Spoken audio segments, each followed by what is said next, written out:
Alrighty, so the new disaster battle is out, and it's basically the same as it was last time, except for Awakened Eastin is now going to be the third fight.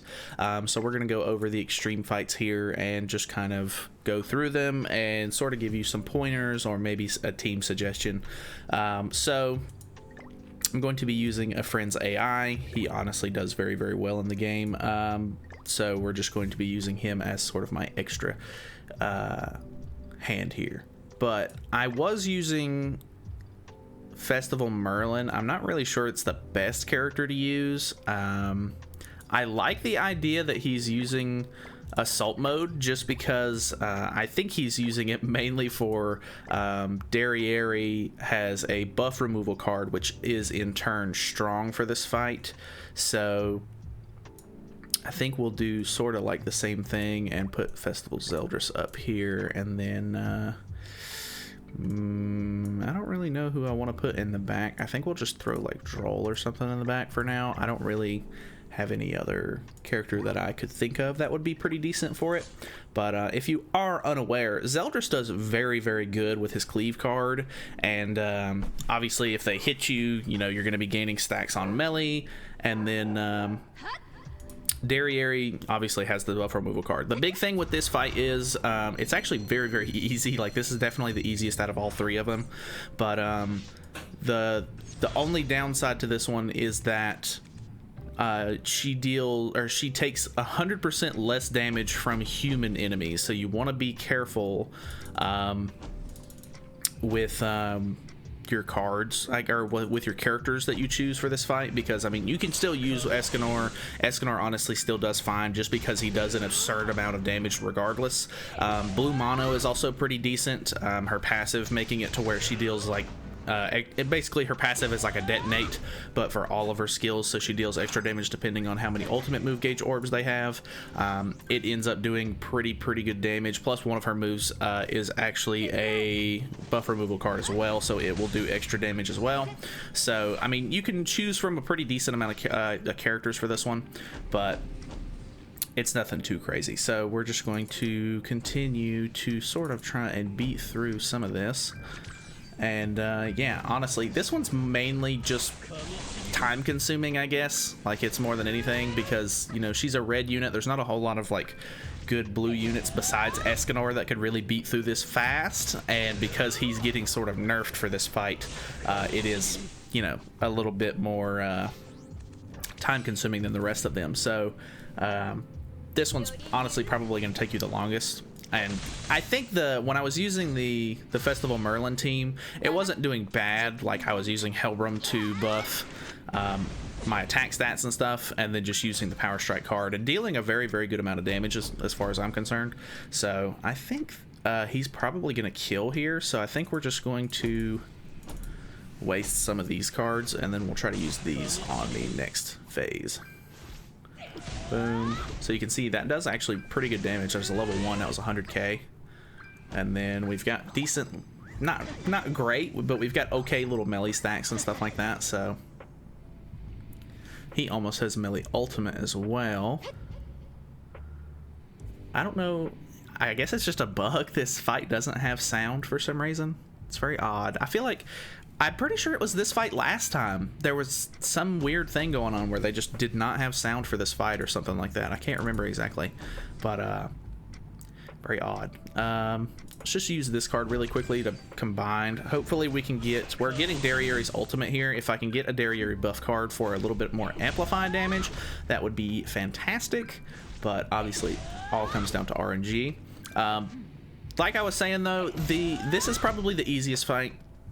The Camilla is fine. You kind of have to just do a little bit of coordination with your teammate, so that way you're not giving them too many attack buffs, which can definitely be a problem. Nice, we got that. And the Valenti fight is honestly just basically all RNG, because it comes down to if Sariel ends up getting feared at the end. So fear is like a debuff that makes it to where they can't attack, or well, their attacks don't deal damage, I think is how it actually comes off. But it's very annoying. Alright, he's getting rid of the buff. I think we're going to just throw this card out. We'll see how much damage we do here. He's using melee ultimate. Pretty good damage, honestly. This might actually kill, depending. 200k, still not bad. Alright, well, I guess we'll get to see how much my Amplify one does. I only have a 1/6 dairy, though, so it's not going to be anything, like, super impressive. Boom. Dang, that was way lower. His dairy must be super stacked. Alright. Actually, I might not have gear on her right now. So, yeah, that would help, honestly. Anyway, give me just a second and we'll hop into Camilla. Alrighty, so a really fun aspect about running Camilla, and I think we do the same thing for Valenti as well, is that Green Liz actually works in these fights, which is super good, because I guess they're technically considered to be a deathmatch because you have to partner up with a team and everything, so it just comes down to I guess a technicality. But yeah, Liz works in this fight, so his team is literally just full-on support basically for his teammate, so he's literally going to rank up cards with Liz first turn, and then he's going to use a level 2 rank up, and then his Gil Thunder will actually use the buff card first thing, so all of those go, and then I think he'll just use like a random attack card, and then on my end I'll have he'll rank up my rank up card. So I'll use that for my cards. I'll use Helbram's buff, so that way we have like double attack buffs on, and then I can just literally use one card for Escanor. And last time I dealt like over 1.1 million damage with just one Escanor card, so that was pretty nice. And then going into phase 2, you can pretty much do the exact same thing and then beat the fight very fast. So this is honestly super nice if you have a friend who maybe has these units or something. I know not everybody is going to have them, because I mean Liz was kind of a seasonal unit, but you can kind of see here, I'll just use this card really quickly. The flood card would obviously deal more, but I don't want those to merge since I'm already going to have level 3 cards here.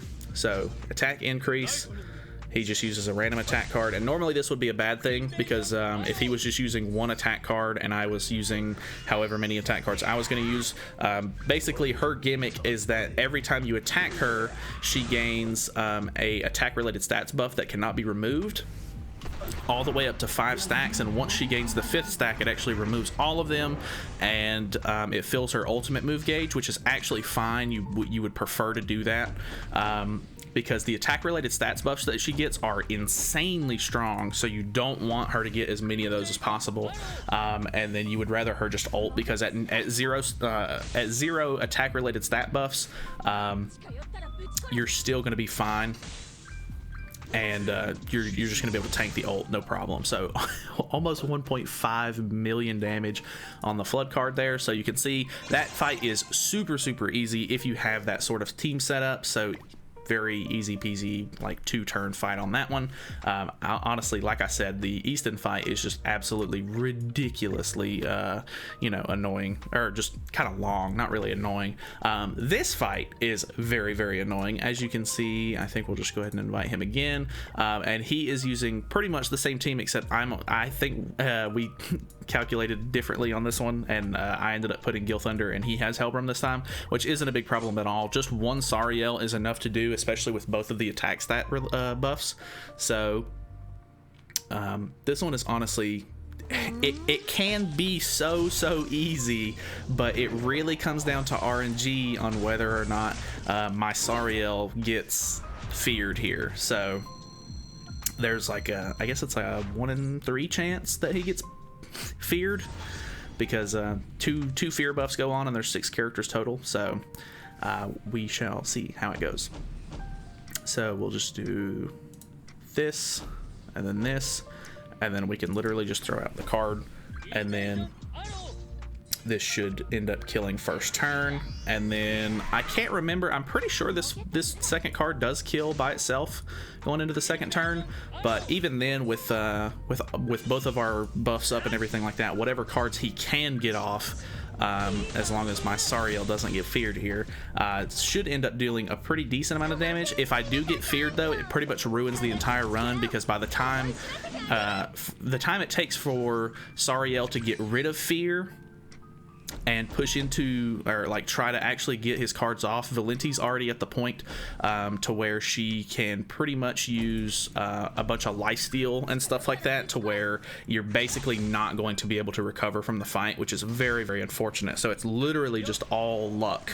Obviously, if you have both players using Sariel, it would work out tremendously, but you know, this one is basically just like a kind of a gimmicky, like gain a lot of attack and then just use one card to sort of finish the fight. So you can see it went very, very smooth. But obviously, if you can't get the right RNG, or you just get feared or whatever like that, honestly, just quit out of the match, go back in. I know it costs 24 stamina per run on the extreme, but it's going to be your best bet, so that way you can get it over with kind of quick. Because a lot of these, you know, I like when they do events like these, because, you know, there's a lot of, you know, free rewards and stuff like that that you can get out of them. But whenever they do them, you know, you have to fight, you know, you have to do 2 fights per, you know, boss each day, and it just adds up and it gets really tedious, and you don't want to have to deal with it, because, you know, after a couple of days of doing it, you're like, all right, like I'm kind of sick of doing this already. So if you can get them over with as fast as possible, that's obviously your best option. I'm going to try to figure out a better team to maybe use on Eastin,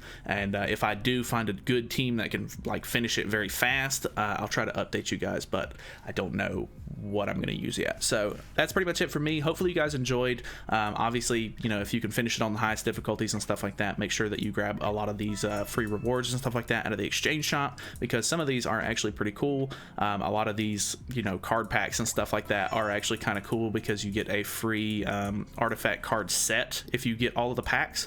So that's pretty nice. But other than that, there's just a bunch of free stuff in here, so a bunch of different costumes and everything like that, which is kind of nice. So you can get some, you know, costume materials if you already have them, or if you end up pulling and getting the new Eastin, you'll get a free costume set for her. So that's basically it for me. Thank you guys so much for watching. Hopefully you guys enjoyed. Feel free to subscribe for more content in the future, and I'll see you guys in the next one.